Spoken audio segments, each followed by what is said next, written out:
ฮู้บ่ว่าเป็นหยังบ่ยอดคือมาทั้งที่ฮู้ว่าอยู่ในประเทศไทยเนี่ยมันก็มีความเสี่ยงเนาะแบบว่าแผ่นดินไหวจังซี่นะเพราะว่า1บ่ยอดก็คือแบบมีความมั่นใจเนาะมีความมั่นใจในสิ่งที่อยู่ในประเทศไทยเนาะเพิ่นมีการแบบว่าดูแลเนาะคนเจ็บคนป่วยหรือว่าเพราะว่าตอนนี้ฮู้แล้วเด้เพิ่นก็มีวิธีป้องกันของเพิ่นเนาะซึ่งว่าในการที่แบบว่าเข้าไปช่วยเหลือมันหยังต่างๆเนาะซึ่งว่าในบ่อนนั้นก็บ่มีไผอยากให้เกิดขึ้นหรอกเนาะแต่ถ้าว่าคือเฮาเห็นศักยภาพของประเทศไทยเนาะเฮาก็มาหาเงินว่าซั่นซะมาหาเงินก็มีความมั่นใจแล้วก็อยู่ได้เนาะถ้าหากว่าคือว่าผู้ใดย้านก็บ่เป็นหยังเนาะแต่สำหรับบ่ยอดคือมั่นใจในประเทศไทยที่แบบว่าขนาดมี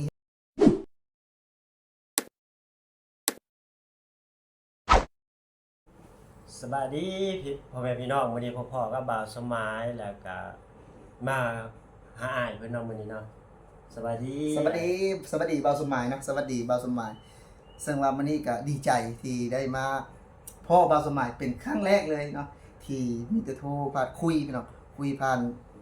แบบว่าวิดีโอคอลเนาะได้เห็นหน้ากันในมื้อนั้นว่าซั่นซะแล้วมื้อนี้บ่าวสมหมายมีเรื่องหยังอยากถามบ่ยอดนะก็คือบ่าวสมัยอยากถามว่า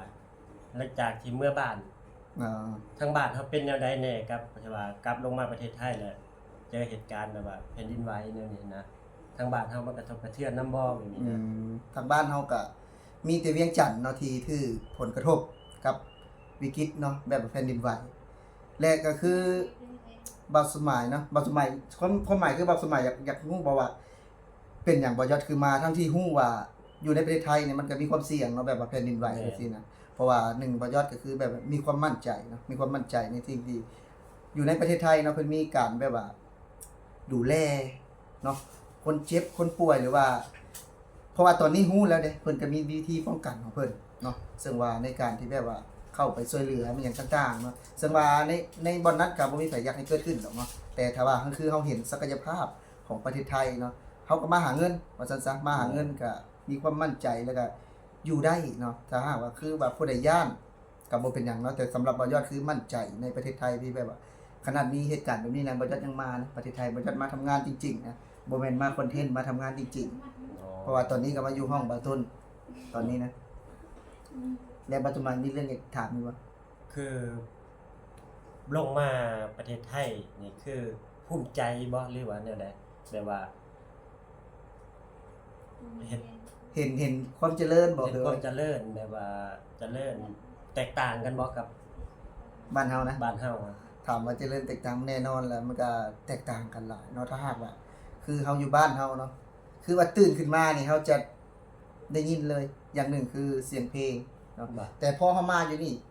คือจะบ่มีเลยบ่มีเสียงเพลงรบกวนแล้วก็จะบ่มีไผฮ้องโอ๊ยโอ๊ยจะบ่มีคือถ้าหากว่าคืออยากไปถามคนเพราะว่าแต่ละบ้านมันก็จะมีกิ่ง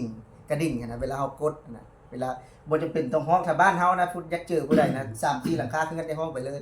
นี่แบบว่าเฮามาอยู่ประเทศไทยแบบว่าเจริญแต่ว่ามีความสงบและก็มีความเป็นระเบียบที่เฮาเห็นนะอันนี้ในมุมมองของบ่ยอดเห็นก็เลยแบบว่าเฮามาอยู่นี่แบบว่าถึงแม้จะบ่แม่นบ้านเฮานะแต่ว่ามันก็อุ่นใจเพราะว่ามีเจ้าหน้าที่คอยตรวจตาตลอดบ่คือบ่คือว่าเฮามาประเทศไทยอา บ่คือกับไปบ้านเฮานี่มีกองร้อนมาวุ่นมาว่ายอิหยังแบบนี้แม่นบ่แน่นอนแล้วถามว่ากองหลอนเนี่ยเพิ่นก็คือว่าว่าแหละคนลึงกันว่าซั่นซะเนาะคนลึงกันก็อาจจะมาขอเงินไปซื้อเหล้าหั่นล่ะว่าซั่นซะแต่ว่าก็เป็นคนสนิทกันนั่นแหละเนาะโดยแต่ถ้าว่าคือบ้านเฮานี่ก็บ่มีที่แบบว่ากองหลอนมาเลาะลี้เลาะไถเนี่ยมันก็บ่มีเนาะแต่ถ้าว่าคือมีคือบ่ยอดได้เว้าไปคลิปก่อนนะแบบว่าเก็บเงินค่ากองหลอนนะมันมีจริงเนาะอันนั้นจริง อ๋อแต่บ่แม่นแต่บ้านบ่ยอดเนาะทุกหมู่บ้านก็จะเก็บคือกันเนาะคนละเดือนละ50,000ก็50,000ก็บ่แพงเนาะก็อยู่ที่ประมาณ80บาทเดือนหนึงนะอันนั้นก็เก็บจริงแต่ถ้าว่าคือมาอยู่ในประเทศไทยนี่ภูมิใจบ่ภูมิใจเนาะมันหลายสิ่งหลายอย่างที่เราได้จากประเทศไทยนะนั่นก็คือแน่นอนว่าเฮามานั่นก็คือเรื่องเงินเนาะแน่นอนก็เฮาได้อยู่แล้วแหละคันเว้าเรื่องเงินก็ได้แต่มันได้หลายกว่าหั้นที่เฮามาเนาะหนึ่งก็เรื่องเงินสองก็ความรู้อย่างเช่นงานก่อสร้างนี่คือเฮาอยู่ประเทศลาวเนาะ บางคนบ่เป็นเลยเด้แต่พอมาอยู่ประเทศไทยนี่กลับไปก็จะมีอาชีพในตรงนั้นอีกเนาะซึ่งว่าเฮามาทำงานประเทศไทยนี่คือแบบว่าเพิ่นบ่กักอะคือ มีความรู้เท่าใดเพิ่นก็สอนเฮาถ้าหากว่าเป็นงานก่อสร้างนะแต่ส่วนหลายบ่ยอดก็บ่ได้เฮ็ดงานก่อสร้างเนาะจะเป็นเฮ็ดงานอย่างอื่นซะมากกว่า คืออยู่พุ่นคืออยู่ระยองก็เลี้ยงไก่เนาะแต่มาพี่ก็ว่าจะไปเฮ็ดงานส่งน้ำแข็งกับเขาวลังนั่นแหละ โดย ก็คือบ่สมหมายเด้มีความรู้สึกนั่นแหละกับแบบว่าแผ่นดินไหวในครั้งนี้นะอยากถามคือ ถามว่าความรู้สึกบ่คือตอนนั้นหันตอนที่ว่าแผ่นดินไหวกูรู้สึกว่า ย่านเนาะ ย่านแล้วเนาะบ่เคยเจอกับตัวเองจักเทื่อได้แบบนี้ เป็นหยังคือบ่ ค เมื่อ รั้งแรกใน คือ ชีวิต นี่เนี่ยคือเพิ่นถามว่าเป็นหยังคือบ่เมื่อย่านเพิ่นว่าซั่น คือว่าแบบว่าเฮาบ่เมื่อก็คือแบบว่าอีหยังเพิ่นคือแค่ตึกถล่มแผ่นดินไหวซ้ำนี่เฮ็ดอีหยังเพิ่นบ่ได้ แบบว่ามีความปลอดภัยว่าซั่น มี สิ ความ เนาะ ปลอดภัย มีความปลอดภัยคือนั่นแหละคือว่าหลายคนพี่น้องหลายคนก็มั่นใจเนาะ แม่น มั่นใจอยู่ในประเท คือ ศไท เฮาย มั่นใจแบบว่าอยู่ในประเทศไทยจังได๋ก็ต้องปลอดภัย จังไดก็ต้องปลอดภัยเนาะ เออ และก็ความมีน้ำใจเนาะซึ่งบ่ยอดน่าได้เห็นบ่สมัยได้เห็นคือจังเบาต้นบ่โบบ่แจ๊บเนาะที่เพิ่นได้ไปถ่ายอยู่หม่องตึกถล่มอะนะ แม่น บ่น้ำเนาะเพิ่นถ่ายลงน่ะเต็มคนมาบริจาคคนมามอบนะนั่นคือน้ำใจเนาะน้ำใจนี่ถ้าหากว่าคือเอาไปโบกเงินนี่ได้เลย มันหลาย มันหลาย อันนั้นแหละแบบว่าเฮาเห็นนี่อันเฮาเห็นเลยแบบว่ามันเลี้ยงกันไปเลยนะน้ำกันอันนี้บ่ได้แม่นว่าอุ้ยเนาะแต่ว่าเฮาก็เว้าความจริงที่เฮาเห็น เพิ่นบ่ได้ไปขายได้นะ อืม เพิ่นเอาไปแจก อืม แจกฟรี บางคือคนลาวนี่ไปเห็นนี่เพิ่นบ่กล้าเข้าไปเด้ แม่น เพราะว่าเพิ่นว่าพวกนี้เอาไปขายบ่แท้จริงบ่แม่นเนาะบ่ได้แม่นคือจังบ่ยอดเนาะที่ได้เฮ็ดกิจกรรมมานะในโรงเรียนมานั่นน่ะเพิ่นถามว่า เอามาขายบ่เอาไปขายบ่คือไปหลายแท้เพิ่นว่าเพราะว่าเฮาเห็นอยู่ในประเทศไทยเนาะเฮาเห็นเพิ่นเห็นนะเฮาก็อยากเฮ็ดตามเพิ่นแล้วว่าเฮ็ดแนวทางเนาะเพราะว่าคนลาวเพิ่นบ่ได้ฮู้ในส่วนหลายก็จะบ่ได้มีแบบนี้เพราะฉะนั้นจะ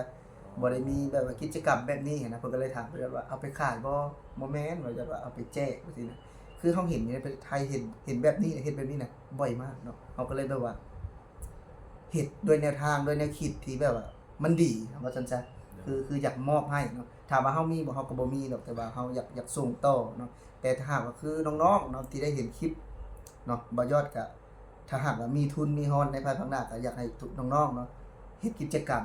เนาะหรือว่าเฮ็ดส่งต่อว่าซั่นซะ เฮาก็ส่งต่อกันไป แม่ เนาะ นๆคือมื้อนี้บ่าวสมัยสิพาบ่ยอดไปเที่ยวบ่ไปบ่ ไป ไปไสแหน่ ว่าสิพาไปแถวมอชิดเนาะ เดี๋ยวมื้อนี้บ่ยอดก็จะไปเบิ่งเนาะเพราะว่าเคยแต่รีแอคชั่นว่าซั่นซะเคยแต่รีแอคชั่นแบบว่าบ่เคยเห็นนะความเจริญ จริงๆของประเทศไทยเห็นแต่ในคลิปนะมื้อนี้บ่ยอดก็จะไปบุกพิสูจน์ว่ามันจริงบ่เนาะว่ามันจริงบ่ ว่ามันจริงเจริญจริงบ่ แล้วถนนที่แบบว่าเป็นเส้นกับปุ้นนี่มันมีจริงบ่นะบ่ยอดจะพาไปเบิ่งเนาะว่าถนนที่แบบว่าเงินบ่แม่นเงินเฮาสร้างเนาะบ่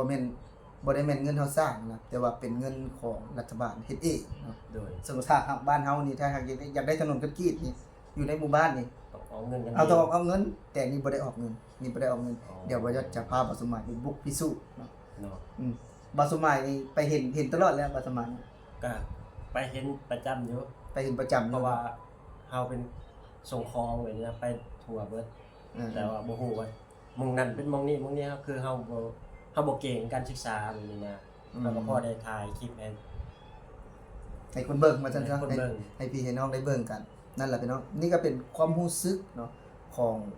บ่าวยอดเองแล้วก็บ่าวสมัยเนาะทั้งที่บ่าวยอดก็บ่เคยรู้จักกับบ่าวสมัยมาก่อนนะก็เห็นก็รู้จักผ่านบ่าวต้นเนี่ยเนาะผ่านโลกโซเชียลเนาะเพิ่งเห็นหน้ากัน ครั้งแรกนี่เนาะ ครั้งแรกเลยเนาะครั้งแรกเลยมันก็อาจจะตื่นเต้นเนาะเพราะถ้าหากเว้าผิดก็ขอโทษขออภัยหมดทุกคนเนาะ ขอโทษเบิดทุกคนนั่นแหละ แล้วบ่าวสมัยรู้สึกไปได้ที่ได้มาพ้อกันได้ทีนี้ โอ้ดีใจเนาะจากคนที่ว่าเฮาบ่เคยรู้จักกันมาก่อนเนาะบ่เคยเห็นหน้ากันมาก่อนแต่ว่าได้คุยได้รู้จักกันทางโทรศัพท์ทางโลกโซเชียล อ่า แต่พอมาเจอตัวจริงแล้วอ้ายเพิ่นก็น้ำใจดีเนาะแล้วก็เว้าดี เป็นคนนิสัยดีเนาะเฮาก็ดูกันไปเรื่อยๆเนาะเบิ่งแย่งกันไปเรื่อยๆเนาะอ้ายเนาะ ถึงแม้เขาจะบ่ได้เกิดในครอบครัวเดียวกัน แม่น เนาะเกิดในครอบครัวคนละบ่อนเนาะคนละเมืองคนละแข่งคนละจังหวัดคนละอำเภอกันแล้วแต่เนาะแต่พอมันก็